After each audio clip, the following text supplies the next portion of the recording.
میں سیکیورٹی کی صورتحال سے، دہشت گردی کے حوالے سے کوئی بہت زیادہ اس میں کوئی رائے کے اندر تبدیلی اس کے اندر رونما نہیں ہوئی ہے۔ تو دونوں کے درمیان میں ایک افغانستان اور پاکستان میں داعش جو ہے وہ ایکسپلائٹ کر رہی ہے چائنیز نیشنلز کو، ہدف بنا کے 3 ہدف حاصل کرنا چاہتی ہے کہ پہلی کہ وہ جو شنجیانگ کے اندر ویگرز کے ساتھ جو ایک سیپریٹس ایلیمنٹ ہے اس کے ساتھ اپنے آپ کو ان لائن کر رہی ہے۔ دوسرا اس کا اسٹریٹجک پرپز یہ ہے کہ طالبان کو زچ کیا جائے، کیونکہ اس کو اپنا سب سے بڑا نظریاتی حریف سمجھتی ہے۔ اور تیسرا یہ کہ پاکستان جو افیکٹولی ایک آپریشن کر رہا ہے اس کو بھی ملائن کیا جائے، اس کی عالمی پوزیشن کو خراب کیا جائے، اور یہ کہ پاکستان کے اندر جو اس کے ہمدرد ہیں ان کو بھی جو ہے پیغام دیا جائے کہ داعش جو ہے ابھی تک الائیو ہے۔ اور ان تینوں اہداف کے لیے اس کا میدان بنا ہے تاجکستان، جہاں پہ بہت سارے چائنیز ورکرز جو ہیں وہاں پہ کام کر رہے ہیں۔ اور یہ پھر طالبان اور پاکستان کے درمیان جو اختلافات تو پہلے اتنے شدید نوعیت کے ہیں، جب اس طرح کے واقعات ہوتے ہیں تو اس میں مزید اختلافات میں شدت آ جاتی ہے، اور ایک دوسرے کے اوپر الزام جو ہے لگانے کا ایک سلسلہ شروع ہو جاتا ہے۔ تو یہ ایک بڑی دلچسپ بات ہے کہ یہ جو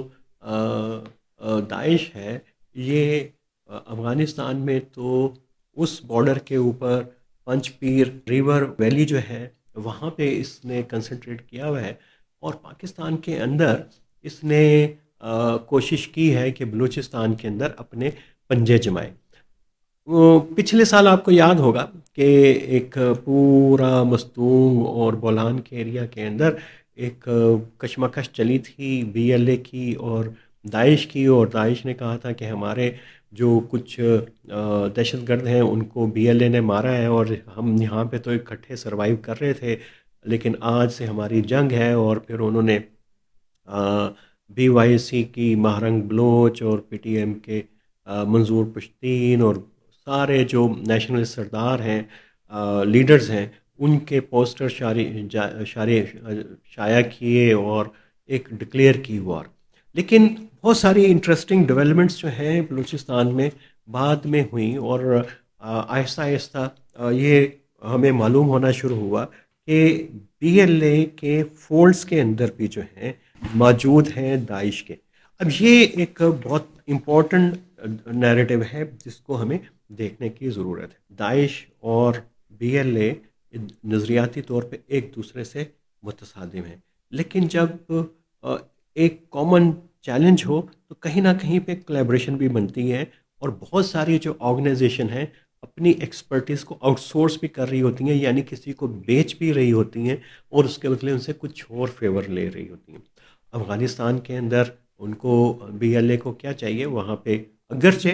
اس طرح کی رپورٹس آتی رہتی ہیں کہ ادھر ان کا ٹی ٹی اے پی کے ساتھ بھی ہے، افغان طالبان بھی ان کو سپورٹ کر رہے ہیں، ویپنز بھی مل رہے ہیں، لیکن یہ کہ جو داعش ہے وہ بی ایل اے کے ساتھ کوئی اسی قسم کے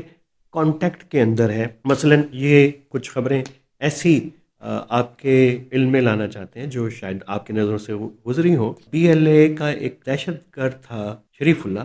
اس کی جو شادی ہے ایک داعش کے کمانڈر فاروق بنگل زئی کے ساتھ ہوئی۔ یہ کوئی دیکھنے میں تو عجیب بات نہیں ہے، کیونکہ ٹرائبل کلچر کے اندر مختلف نظریاتی اور پولیٹیکل ویوز رکھنے والے لوگ ہوتے ہیں، اور چونکہ رشتہ داریاں ہوتی ہیں، قبیلہ اور برادری ہوتی ہے، تو اس میں چیزیں جو ہیں وہ اس طریقے سے چل رہی ہوتی ہیں، ٹالریٹ ہو رہی ہوتی ہیں۔ یہ معلوم کرنا باقی ہے کہ یہ جو اس قسم کی انٹریکشنز ہیں اور کنیکٹیوٹی ہے وہ کتنی کسی آرگنائزیشن لیول کی بھی کوپریشن کے اندر ہے یا نہیں ہے۔ ایک پولش نیشنل جو ہے وہ آئی ایس کے پی نے ڈیٹین کیا تھا، ڈیوڈ اس کا نام تھا، اور وہ اس نے یہ ریویل کیا تھا کہ اس کو بی ایل اے کے ٹریننگ کیمپ کے اندر رکھا گیا تھا پاکستان اور افغانستان کی سرحد کے قریب۔ بہت بڑا جو ہے وہ الزام تھا بی ایل اے کے اوپر، اور اس میں لگا کہ داعش اور ان کا کوئی ٹیکٹیکل الائنس ہے، اگر نظریاتی یا سیاسی نہیں بھی ہے تو ایک جو داعش کا ایک دہشت گرد تھا، جعفر بغدادی افغانستان میں، وہ باقاعدہ سنا ہے کہ اس کی سروسز جو ہیں آئی ڈی بنانے کے لیے بی ایل اے نے اس کی حاصل کی تھی، اور بی ایل اے کے کیمپوں میں وہ ٹریننگ جو ہے نمروز کے اندر وہ ٹریننگ جو ہے وہ دیتا رہا۔ اب ہمیں پتہ ہے کہ حوالہ ہنڈی، کرپٹو کرنسی، یہ تمام چیزیں تو چل رہی ہیں، اور فائنینسز جو ہیں مینیج کرنے کے لیے، آ،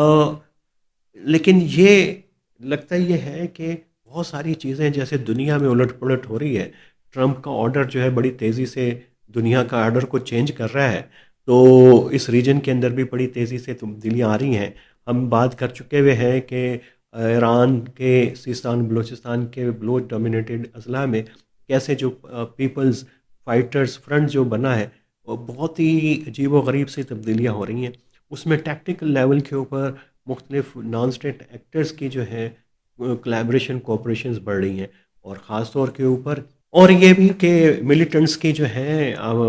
سرگرمیاں اور کلیبریشن میں بھی بڑھ رہی ہیں، ان کے جو آپس میں کنیکٹیوٹی نیکسز کلیبریشن خواہ ٹیکٹیکل لیول کی ہے، اسٹریٹجک لیول کی ہے، وہ بھی اس کی ڈائنامکس چینج ہو رہی ہیں۔ اور خاص طور کے اوپر سیریا میں جس طریقے سے احمد اشرا کی حکومت آئی، اس کے بعد وہاں پہ ملیٹنٹس گورنمنٹ بنانے میں کامیاب ہوئے،